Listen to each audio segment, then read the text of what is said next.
Hello everyone, কেমন আছো সবাই? আশা করি সকলে খুব ভালো আছো এবং সুস্থ আছো।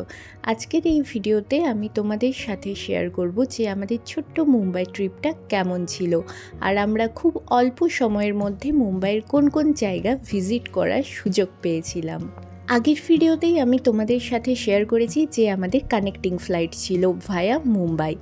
আমরা যখন মুম্বাই এয়ারপোর্টে ল্যান্ড করলাম তখন রাত্রি প্রায় 2:30 কি 2:35। তখন দেখি সেখানে মুষলধারে বৃষ্টি পড়ছে। সেই দেখে আমরা দুজনই তো ভীষণই টেনশনে পড়ে গেছিলাম যে আমাদের মুম্বাই ঘোরার প্ল্যানটা আদৌ কি সাকসেসফুল হবে নাকি হবে না।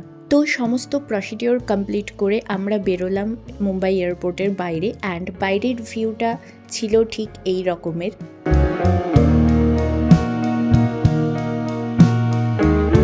তো বাইরে বেরিয়ে ভাবলাম এবার তাহলে কিছু একটা খেয়ে নেওয়া যাক, কারণ তখন প্রায় ভোর হতে যায় আর আমাদের দুজনেরই প্রচণ্ড খিদে পেয়েছিল।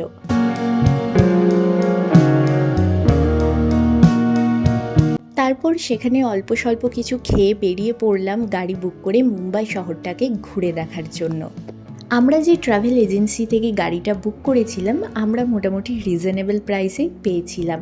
তোমাদের যদি এই রিলেটেড কোনো কোয়ারি থাকে তোমরা কমেন্ট করে জানাতে পারো, আমি যথাসম্ভব তোমাদের হেল্প করার চেষ্টা করব।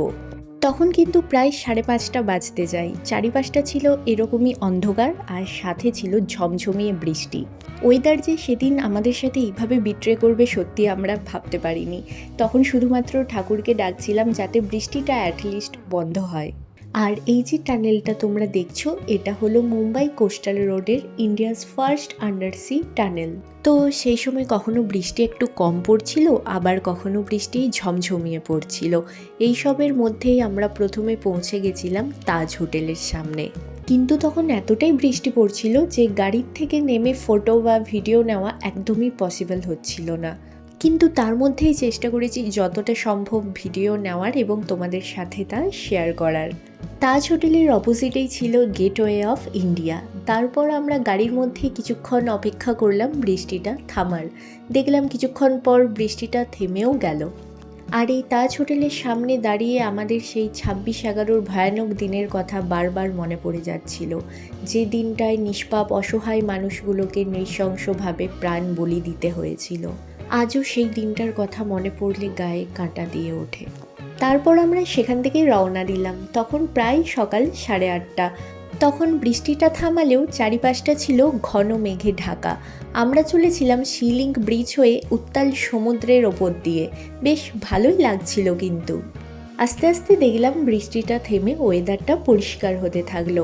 আর এই রাস্তা ধরে যেতে যেতেই চোখে পড়লো ইন্ডিয়ার বড় বড় বিজনেসম্যানদের বাড়িগুলো। এই যে সামনে বাড়িটা তোমরা দেখতে পাচ্ছ এটা হলো ঈশা আম্বানির বাড়ি। আশা করি তোমরা অনেকেই জানো বা দেখেছো, তবুও আমি আরও একবার তোমাদের সবার সাথে শেয়ার করলাম। অ্যাকচুয়ালি এই মুম্বাই ঘোরাটা ছিল আমাদের একেবারেই সাডেন প্ল্যান। তো এবারের ছুটিটা আমাদের ভালোই কেটেছে বলতে পারো। আর এই পথ ধরেই যেতে যেতে খানিকটা দূরেই চোখে পড়ল মহালক্ষ্মী টেম্পল অ্যান্ড মুকেশ আম্বানিজির বাড়ি। তো এই ভিডিওতে তোমাদের বুঝতে যাতে কোনো প্রবলেম না হয় তাই ভিডিওটা আমি খানিকটা স্লো করেছি, আশা করি তোমরা বুঝতে পারবে। তো এই সামনের টেম্পলটা হলো মহালক্ষ্মী টেম্পল অ্যান্ড পেছনের ওই বিল্ডিংটা হলো মুকেশ আম্বানিজির বাড়ি। নেক্সট আমরা চলে গেছিলাম মুম্বাইয়ের ফেমাস মেরিন ড্রাইভ। আর মুম্বাই এসে এখানে ফটো ভিডিও না নিলে যেন মনে হয় পুরো মুম্বাই ট্রিপটাই অসম্পূর্ণ রয়ে গেল। আর তার ওপর এই মেঘলা ওয়েদারে মুম্বাইয়ের মেরিন ড্রাইভকে আরও অপূর্ব লাগছিল, তাই এখানে কিছু ফটো ভিডিও শ্যুট করে নিয়েছিলাম। তারপর ভাবলাম তাজ হোটেল আর গেট অফ ইন্ডিয়াটা আরও একবার দেখতে যাওয়া যাক, কারণ আমরা যখন গেছিলাম তখন ছিল অন্ধকার আর সাথে ঝমঝমিয়ে বৃষ্টি পড়ছিল। আর তখন গেট অফ ইন্ডিয়া বন্ধ থাকার জন্য না ভালোভাবে ঘুরে দেখতে পেরেছি আর না নিজেরা ভালো ভালো ফটোস নিতে পেরেছি। তারপর যখন আমরা তাজ হোটেলের সামনে পৌঁছেছিলাম তখন দেখো আবারও টিপটিপ করে বৃষ্টি শুরু হয়ে গেছিল, কিন্তু তার মধ্যেই আমরা চলে গেছিলাম গেটওয়ে অফ ইন্ডিয়াকে সামনে থেকে দেখার জন্য। আসলে কি বলতো, তাজ হোটেল থেকে বেশি দূর আমাদের যেতেই হয়নি। তাজ হোটেলের ঠিক অপোজিটে গেটওয়ে অফ ইন্ডিয়া। আর তখন মনে হচ্ছিল বৃষ্টিতে ভিজে এই মুম্বাই শহরটার সৌন্দর্য যেন আরও বৃদ্ধি পেয়েছে। সাথে এই বৃষ্টিতে ভিজে ভিজে মুম্বাই শহরটাকে ঘুরে দেখার আনন্দটাও আমাদের মেমোরিতে বহু দিন অবধি থেকে যাবে। এরপর আমরা চলে গেছিলাম মান্নাত। এই পুরো মুম্বাই ট্রিপে আমি যেটার জন্য সবথেকে বেশি এক্সাইটেড ছিলাম সেটা হলো এই মান্নাত।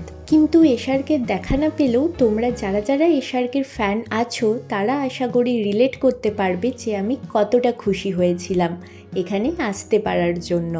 সো এবার আমি তোমাদের সবার সাথে আমাদের এই ছোট্ট মুম্বাই ট্রিপের কিছু স্মৃতি শেয়ার করলাম। আর বলে রাখি, আমরা মুম্বাই শ্রী সিদ্ধিবিনায়ক টেম্পেলেও গেছিলাম। আমাদের এই ফুল মুম্বাই জার্নিতে বৃষ্টিটা প্রথম দিকে একটু প্রবলেম ক্রিয়েট করলেও পরের দিকে কিন্তু আমরা দারুণ এনজয় করেছি, কারণ বৃষ্টিটাও থেমে গেছিলো আর ওয়েদারটাও বেশ মনোরম ছিল। তারপর আবার কি, একটু ব্রেকফাস্ট করে চলে এলাম সোজা এয়ারপোর্ট।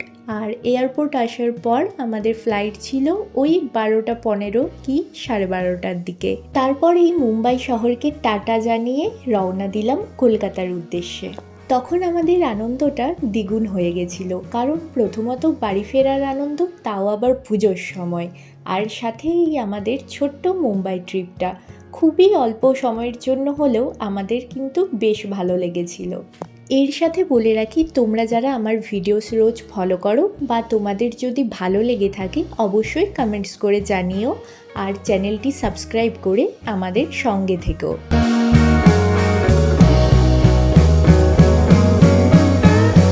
এই দেখো, তোমাদের সাথে গল্প করতে করতে কলকাতা পৌঁছেও গেলাম। আর আশা করি পুজোর সময় কলকাতা এয়ারপোর্টে ভিড়টা কম বেশি তোমরা সকলেই জানো। তারপর এয়ারপোর্টের সমস্ত চেকিং কমপ্লিট করে লাগেজ কালেক্ট করে এয়ারপোর্টের বাইরে বেরিয়ে ক্যাব বুক করে রওনা দিলাম বাড়ির উদ্দেশ্যে। বহুদিন পর চেনা শহরকে দেখে মনটা আরও ভালো হয়ে গেছিল, আর সাথে ছিল প্রিয়জনদের সাথে এতদিন পর দেখা হওয়ার আনন্দ। সো এইবার এই ভিডিওটি এখানেই এন্ড করলাম। ভালো লেগে থাকলে লাইক, কমেন্ট অ্যান্ড ভিডিওটি শেয়ার করে দিও। ভালো থেকো, সুস্থ থেকো এবং সকলকে ভালো রেখো। টাটা।